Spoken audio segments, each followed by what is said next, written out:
Wilbon does have a great relationship with Jordan, because I've heard him have other takes on other being the greatest. When he talks about boxers and he talks about Ali and other sports, that he said that he feels very comfortable saying this. But it just so happens this discussion that he's not going to say that. That's his boy. Come on. Okay. That's his boy. Oh, okay. I'm just saying, because boy. I've heard him have other discussions where he had no problem. Shannon Sharpe goes off on Michael Wilbon for disrespecting LeBron James. Check out what he had to say, and then I'll come back with my comments. All right, this is what Mike Wilbon had to say earlier. We know who Mike Wilbon is. He says, I'm not going to sit here and say that LeBron James has to be considered better than Magic Johnson. That's garbage.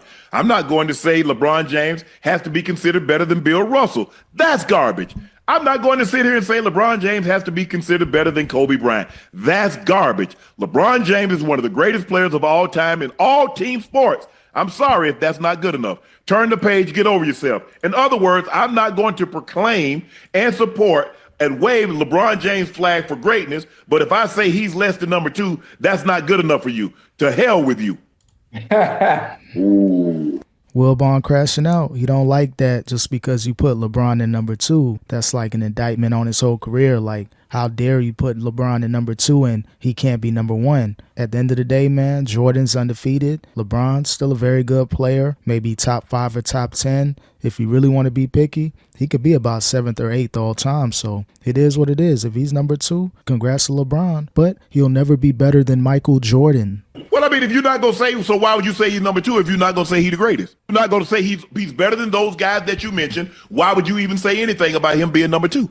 I think that people like to say, because you're in the conversation, you made one of the best points I think I've ever heard when you did your Hall of Fame speech, when you talked about, your brother. Right. And I'm not a cheerful person, and I don't like you. I didn't like you that way. But when you said that I am not the greatest player in my household, that to me told me who you were as a person. Because of what LeBron James has done, the way he's been brought up, mother doesn't know his father, what he's done, how he's educated himself. I look at the totality of who that man is and what he's done on the basketball horizon. He's playing. There are guys right now who he's playing with he's 20, 25 years old. He ought to be that day. Crazy. Yeah. That's good that, LeBron James had to overcome certain obstacles in his early years. And again, he carved out a great career, but you can say the same thing about Michael Jordan with his father passing. Believe he won, 3 more championships after that. So again, everybody has their up and comings.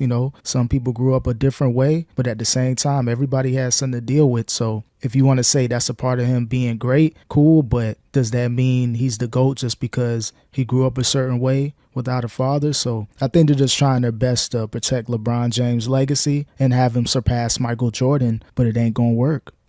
Well, we ain't gonna say he is their daddy, but we just let that go. The DNA test might be out there one day. Who knows?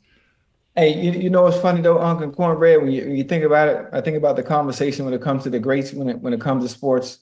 2 greats like this in basketball. You talk about football, you come to the greats, you talk about Tom Brady's and your Steve Youngs and your Patrick Mahomes.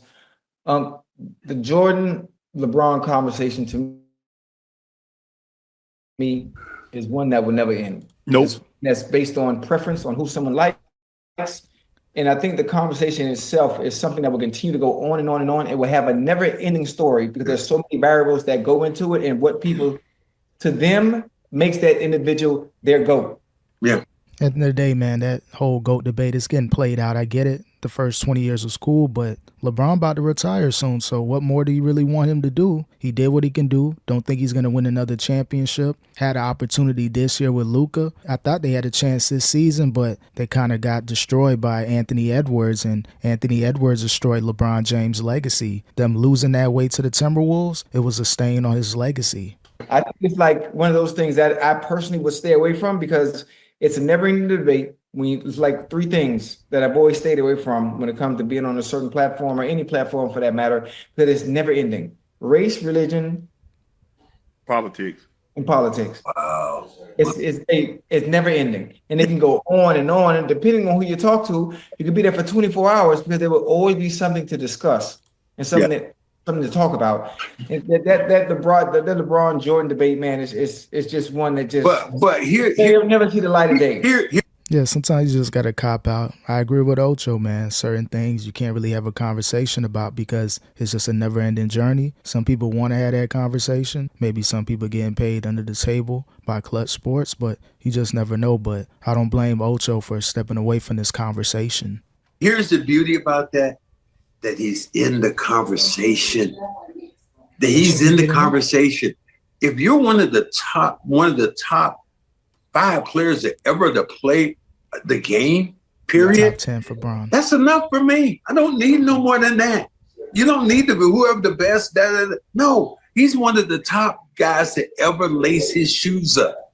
Although he is the Laker now, and I hate him because of that. I still respect him because of just like Magic Johnson. I don't like Magic, but I respect him for what he's done for, the people the black people in the communities, what he's done for the people who have AIDS, for entrepreneurs, all that stuff.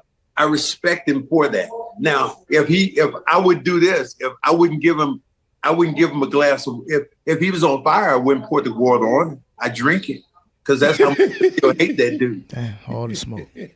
But LeBron's team doesn't like when people put him at number 2. Even though, number 2 is great, all-time NBA history, but they don't like that. Rich Paul, he's going off on Michael Jordan's former agent, throwing shots at LeBron, saying that he was basically jumping from team to team to win championships. And if Jordan did the same thing, he would have won 15 chips. So that may be true. He pretty much did 6 championships with a similar team all those years. A couple players in and out. But again, man, Rich Paul doesn't like it. People around Rich Paul and Clutch Sports like Shannon, Nick Wright, Draymond, you name them, even Gilbert Arenas. They don't like LeBron being number 2. They want him to be number 1, so it's just all manufactured. That's why a lot of people are getting tired of this whole GOAT debate. You can't win it. If you say LeBron's number 2, you're considered a bad person.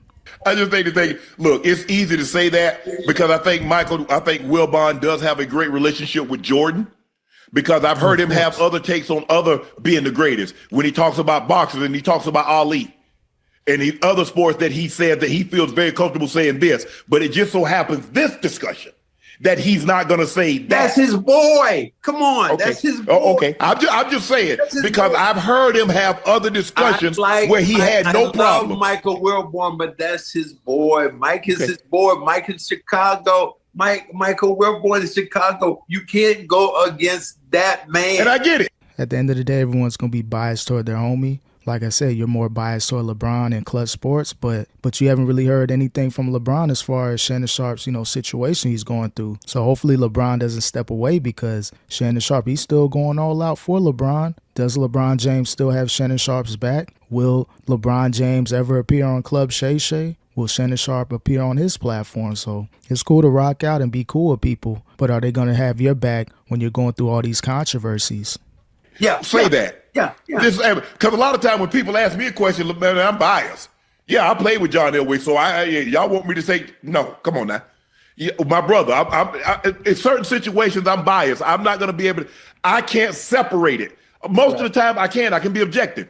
But in this situation where I'm talking about a family or something like that, I'm biased. No, I can't separate it. Yeah, it's cool to be biased, but are you just saying that just to say random things because you're cool with LeBron? Or do you really have to look at the facts? And you got to also factor this in. It's all entertainment value. They know this conversation. They know this debate. All the clips, they're going to drive views. So, yeah, it's cool to be biased. It's cool to, rock with your people. But you don't want to be out there sounding stupid just because you're his friend and you're trying to push him to number 1 when you know it's never going to happen. LeBron James will never be better than Michael Jordan. I walked in the room my second year in the league, I was averaging 18 and 10.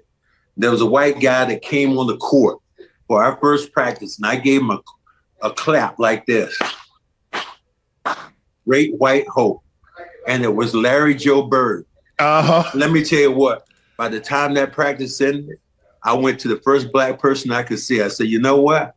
That damn white guy can play down there. So I learned the thing. You don't judge a book by its cover. You really don't.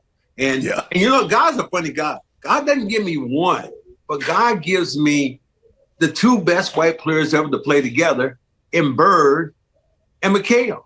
And I dare say I might have the best white team ever when I think about if I get those two and I put Havlicek in there, I put Dave Cowens in there, I put Pete Maravich. We watch his good, his bad. We watch his. Michael Beasley also chimed in on the Jordan-LeBron debate. With Jordan, they don't talk about negativity. But with LeBron, we watch his good, his bad. We watch his ups, his downs. And he's been so great, we don't have anything else to say. So we talk about his son. Well, here's the thing. Shot at Stephen A. Yeah, I get it. Look, people are going to be extra critical when it comes to LeBron. And again, a lot of it's just clickbait. A lot of it's just trolling. But at the same time, man, talking about Bronny, bringing him up, you can't really criticize Bronny only because he's protected by LeBron James in Clutch Sports. Is Shannon Sharpe throwing shots at Stephen A. Smith for talking about Bronny? Or is he just being, extra right now, trying to prove a point that LeBron James is better than Michael Jordan? You got to wake up, Shannon. It ain't happening. During his era, there wasn't social media like it is now. Oh yeah, that's the kicker. Unc, you and Ocho, you know how social media is. Unc, absolutely. Him all over the paper. Social media, you'd have never read about some of the things that some of the people have done and said, but social media has changed the landscape for any athlete out there. And if you don't understand it, then you're a fool out there. I said that. Joe Mazzulla said, I want to insulate Jason Tatum. I said, Joe, you can't. He said, what? I said, because of social media. That man got 5, 6, 7 million people following him every time. He's doing every commercial out there. God bless him. But you cannot have the good without the bad. And people report on it because social media is so big now. Yeah, they want to throw in a social media debate that Jordan never had to go through it. But just imagine if he did have to go through it, him being the biggest player at the time. If people were on social media back then, it would have pretty much been the same thing or even more, just because Jordan helped restructure the NBA. He made it what it was today. Without Jordan, we wouldn't be seeing these players leveling up like this. So a lot of people are trying to use social media to try to bolster LeBron James to number one in front of Jordan, but it's a good try. But at the end of the day, do you want people to feel sorry for LeBron just because he's going through a lot on social media? We need to be judging his results on the court, not off the court on social media. It absolutely is. And Jordan has said it, but say he don't know how he could have handled social media. Because think about how he's done, how he's been able to sculpt his life. Now, he's been on a bubble from 84. I mean, he doesn't know what it's like to have a normal life. Yeah. He can't go anywhere. He can't go to the movies. He got to rent the whole movie theater out. He can't go to couldn't take his kids to the skating rink. He had to rent the whole skating rink out. So LeBron is the same way. I mean, LeBron moves a little bit more freely than Jordan. I mean, because you really never saw Jordan at events like what you see LeBron going to a high school basketball game or pulling up at a college game. It's just so hard for him to be. I wouldn't want that life. LeBron loves the social media. He dictates and he acts in a way that he is able to orchestrate some of the things with the social media. That doesn't happen when you talk about LeBron, when you talk about what happened on with Jordan. Jordan was looked at as this guy, and from then on, you didn't worry about it. You say, and then you saw how he was exposed when it was The Last Dance. I had Robert Parrish on my podcast. He said, let me tell you right now. He said, Michael Jordan is a damn bully. Yeah, I believe Jordan would have handled social media good, even though he's trying to be cool with it, like he doesn't know how he would handle it. But is he going to shrink in the fourth quarter? Is he going to fall back when his team needs him the most just because he's worried about what social media is going to say after the game? LeBron James, he's shrunk under pressure. I'm cool with LeBron, don't got no issues with him, but you got to call it like it is, man. When he was on the Miami Heat, look what happened during that Dallas series. J.J. Barea, Jason Terry, they bodied him up. He was looking like a fool out there. So LeBron James will never be better than Michael Jordan. He said, we played him, and I was on his team that time, and we beat him. And then after the game, he said, they were in the locker room. He said, Michael was standing there, and he said, Michael, how you like the ass kickers we gave today? And Michael said, if you keep talking, I'll kick your ass. Well, my buddy Robert Parrish said, look, you or nobody else. And Robert walked up to him and said, you know what? I got rings already before I got here. So there was some exposure to who Michael Jordan was as a player. One of those ones. I admire him. He's from North Carolina. from Wilmington, right down the street from my hometown in Kinston. So I understand who he is, but nobody would have ever thought that we would have had a guy that would become that big in basketball. I played with the Birds. I played with Magic, but none of those guys will ever rank what Jordan has done from a standpoint of being on that route, Mount Rushmore, except maybe LeBron James. The shoe. Because, Cornbread, you remember, like, guys had shoes like Moses Malone and Iceman. They wore Nike. Nike wasn't that big back in the late 70s, early 80s until Jordan took it over. And then you had the weapons, the cons. Bird wore the cons. Magic wore the cons. Dr. J made the cons really famous. But when they retired, okay, the shoe went away. Ain't nobody else rocking the weapons and the Jordan and the Birds and the Magic but Jordan ain't dribbled a basketball in 25 years. Yeah. And he still got the #1 selling shoe. Good point, Shannon. Thanks for proving the point that Michael Jordan is the GOAT. LeBron James' shoe is decent. I'm sure it's selling. It's nowhere close to what Michael Jordan's shoe has done since it released in the 80s and what it's done post his career. So, again, Shannon Sharpe, I know you want to be cool with LeBron, or I know you're friends with him. I know you're cool with Clutch Sports. You may be getting a check. Who knows? But let's be real. You know Michael Jordan's better than LeBron. LeBron James will never be better than Michael Jordan. It's okay to admit it. It's all good. LeBron will still be cool with you, maybe. Or maybe he won't return your calls, but you got to start being real, Shannon. Michael Jordan is better than LeBron James.